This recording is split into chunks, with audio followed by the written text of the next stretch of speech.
Oke guys, jadi di video kali ini gue mau membahas sebenarnya pembahasan yang pasti teman-teman sudah sering dengar gitu ya, mengenai specialty coffee. Sebenarnya specialty coffee itu apa sih gitu ya? Sekaligus gue di sini mau sharing ke teman-teman resep seduh yang paling gampang dan yang paling enak gitu ya. Nah kebetulan gue hari ini nyeduhnya kopinya ini dari kopi Harapan Jaya ya, Harjay. Kopinya ini adalah Loa. Teman-teman bisa lihat di sini Loa. Nah ini gue belinya pada saat event Pesta Kopi Mandiri di Surabaya. Nah gue beli ini. Jadi gue hari ini nyeduhnya simpel aja ya, nggak pakai yang ribet-ribet, nggak pakai alat-alat, sesuai dengan apa yang mau gue bahas kali ini gitu ya. Ini pun gue nggak pakai timbangan, gue pakai feeling aja. Giling dulu, langsung tuang aja, lalu kita tubruk. Oke, selesai kita tunggu sambil gue mau coba sharing ya. Ini menurut pendapat pribadi gue ya, sebisa mungkin kalau memang pendapat gue ada yang salah boleh dikoreksi gitu ya. Kalau teman-teman bisa cek ya, mau di Google mau di YouTube, kalau kita bicara specialty itu sebenarnya lebih fokusnya ke arah kopinya. Oke, lebih ke arah kualitas kopinya yang pertama kali diperhatikan. Kalau teman-teman lihat di websitenya SCA, di situ disebutkan apa itu specialty coffee ya. Jadi memang ada 5 tahap lah ya, 5 tahap yang mendukung specialty coffee gitu ya. Yang pertama itu ada petani, terus ada green coffee buyer, roaster, barista, dan customer. Oke. Menurut gue yang paling penting dari semua itu adalah yang nomor satu, yang paling pertama ya, coffee farmer dan konsumernya dulu. Kenapa menurut gue seperti itu? Karena tetap aja ketika teman-teman di sini biasanya ya, kalau teman-teman yang memang sudah terjun di dunia kopi ini suka terlupa ya, karena ini pun dulu gue pertama kali seperti itu. Ketika gue ketemu sama orang yang dia itu ngelihat, oh kok bikin kopi tuh ribet ya. Setelah ngobrol-ngobrol, gue itu pernah langsung menyarankan tuh, oh iya pak, karena kita kopinya seperti ini. Nah diseduh dengan alat A, B, C, D, E, F, G, itu supaya nanti rasa kopinya keluar, gini ya. Jadi lebih fokusnya justru ke alat kalau menurut gue ya. Dari situ setelah gue pikir-pikir, semakin kesini gue coba sambil baca-baca, ketemu makin banyak orang. Biasanya ketika orang awam kita suruh langsung ya, atau kita saranin disuruh beli alat yang macem-macem, dia akan mikir mau buat apaan gitu. Apakah nanti bener kepake? Apakah nanti gue nyeduhnya bener? Karena gue lihat barista aja kayaknya ribet nih nyeduhnya gitu. Padahal kalau teman-teman ingat, ketika kita mau melakukan yang namanya cupping untuk menentukan skor dari kopinya, yang kita pakai cara metode seduhnya apa? Basically memang sebenarnya tubruk. Cuma abis itu memang ampasnya pakai dibuang, diseruput. Tapi basicnya tetap ya cuma gini aja. Ya kan? Jadi sebenarnya kalau menurut gue specialty coffee itu ya perkembangan ya. Bisa dikatakan itu perkembangan, bisa dikatakan kemajuan juga gitu ya, yang mana orang-orang semakin memperhatikan apa? Kualitas kopinya gitu. Jadi fokusnya adalah ke kualitas kopi yang diperhatikan gitu. Karena menurut gua ketika kopi itu enak ya, kopinya enak, mau diseduh kayak apapun udah pasti enak. Tapi ketika gue nemuin kopi yang diseduhnya itu tricky banget, ribet banget, udah gue biasanya akan langsung ngecap, oke, kopi ini memang ternyata kualitasnya kurang. Ternyata kalau di cupping bener, bisa dikatakan ya apakah specialty atau enggak. Ya gue beberapa kali menemukan kopi yang di labelinya itu dengan specialty, ternyata setelah di cupping ya skornya nggak mencapai 80 gitu. Kalau misalnya teman-teman masih bingung maksudnya apa sih cupping skor sampai 80 atau berapa gitu ya, teman-teman bisa nonton dulu video gue yang di sebelah sini nih.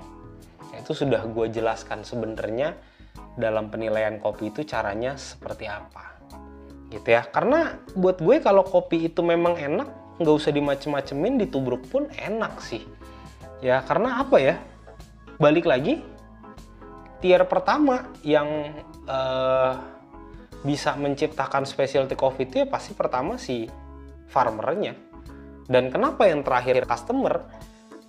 Farmer dia memproduksi kopi dengan kualitas yang baik, end usernya customer. Kalau misalkan petani ini sudah memproduksi kopi dengan kualitas yang baik, ada pembelinya nih, green coffee-nya ya, terus roasternya jago, terus baristanya jago bikin kopinya, tapi nggak ada customer yang beli, menurut gue percuma sih.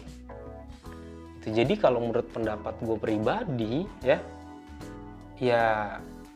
yang utama adalah petani dan customer, tapi tetap nomor satu itu ada di kualitas kopinya.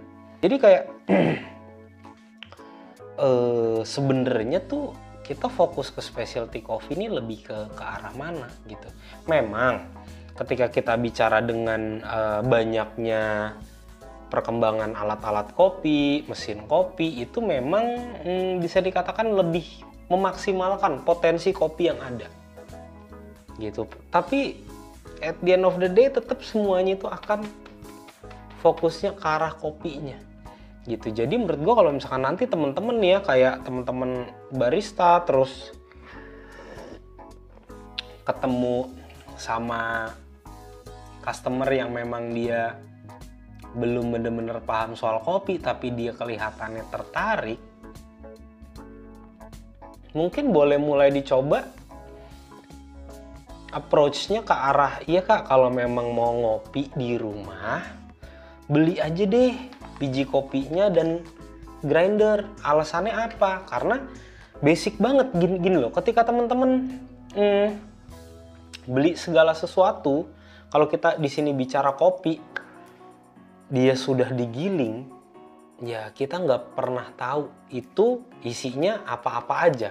Kecuali memang teman-teman belinya di pasar ya, atau ada penjual kopi yang teman-teman tunjuk beli kopi apa langsung digilingin di depan teman-teman, ya itu fine-fine aja. Tapi setidaknya teman-teman harus lihat sendiri nih, oh kopi yang gue minum, kopi yang gue konsumsi itu memang ternyata dari biji kopi bener gitu. Jadi kalau teman-teman lihat kayak di kopi saset ya, teman-teman coba aja cek komposisinya dulu, kopinya berapa persen gitu. Apakah ada campuran lain, apakah ada campuran jagung, nggak ada yang tahu ketika dia sudah digiling gitu. Jadi pertanyaannya, ketika teman-teman beli kopi yang sudah digiling, apakah isinya 100% kopi atau enggak? Who knows. Tapi kalau memang dia ternyata benar kopi 100%, nggak masalah. Ya karena gue pun sampai detik ini kalau memang lagi malas nyeduh, gue kadang nyeduh kopi sobek. Tapi jangan sering-sering. Kenapa? Yang bahaya bukan kopinya. Yang bahaya itu mungkin ada esen, ada gula gitu. Apalagi udah bertambah umur nih ya. Bertambah umur harus semakin diperhatikan tuh apa yang masuk ke dalam mulut tuh. Nah, dengan teman-teman merekomendasikan ke customer baru yang, ya Pak, yang paling penting itu adalah kita tahu dulu nih, apa yang kita minum ini sumbernya dari mana. Itu menurut gue orang akan lebih bisa berpikir logis, oh iya ya, ternyata kenapa nih selama ini di coffee shop kalau kita beli kopi, kopinya baru digiling, baru diseduhin. Nah dari situ kalau memang orangnya akhirnya tertarik, percaya sama gue, dia akan balik lagi sharing macem-macem gitu. Jadi ya selama ini salah atau enggak kita terlalu ribet dalam nyeduh, enggak. Karena memang kita sekarang sudah masuk mungkin ke third wave, ada yang bilang ke gelombang keempat, kelima. Memang ya pendekatannya itu sudah mulai ke arah, lebih ke arah sains lah. Ya itu hal yang wajar ya. Dan hal yang positif juga, artinya ya memang perkembangan industri kopi di Indonesia ini akan semakin baik gitu. Tapi tetap jangan pernah lupakan esensi dari specialty coffee itu sebenarnya apa.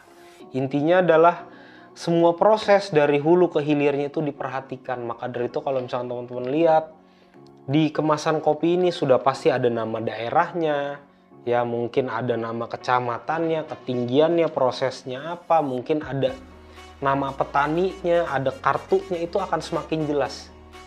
Jadi nanti yang diharapkan adalah customer ketika mau minum kopinya, mau beli kopinya, customer itu sudah lebih yakin. Gitu. Jadi ya menurut gue fokuslah ke kopinya dulu gitu. Buktinya gue berkali-kali gue nemu kopi yang enak, gue seduh cuma 1 kali tuang pakai dripper enak, ditubruk enak. Tapi ada beberapa kopi yang kelihatannya specialty, setelah diminum rasanya ya nutty, orange, nggak ada yang spesial, itu banyak gitu. Jadi jangan ngaku-ngaku specialty kalau memang kopinya bukan specialty gitu ya. Kalau memang lu mau gimmick bebas, tapi ya gitulah. Dan kenapa gue merekomendasikan ditubruk aja? Karena metode tubruk ini adalah metode seduh yang paling jujur. Kopinya enak ya enak, kopinya nggak enak akan jadi nggak enak. Dan semua flavornya nih, tasting notes itu keluar. Di sini ada ripe pineapple, purple grape, red berries, dan black tea. Ini semuanya kerasa jelas. Ketika gue nyeduh pakai V60 atau pakai alat yang lain, ada beberapa rasa yang miss. Dan untuk gue dapetin konsistensinya itu harus beberapa kali coba, udah dapet baru bisa di lock. Kalau ditubruk tuang 1 kali, besok-besokannya teman-teman mau bikin selalu sama, nggak ribet. Gitu teman-teman nih. Mungkin di sini teman-teman kalau misalnya punya pendapat mengenai apa itu specialty coffee, boleh tulis di kolom komentar aja. Karena di sini gue sebenarnya video ini ditujukan buat teman-teman yang memang baru pertama kali nih, udah mulai belajar ngulik-ngulik, biasanya fokusnya lebih ke alat-alat kopi, lebih ke cara-cara nyeduh ya. Ini supaya teman-teman nggak lupa kalau specialty coffee itu intinya ada di kopinya. Oke teman-teman, sampai ketemu di video selanjutnya. Thank you.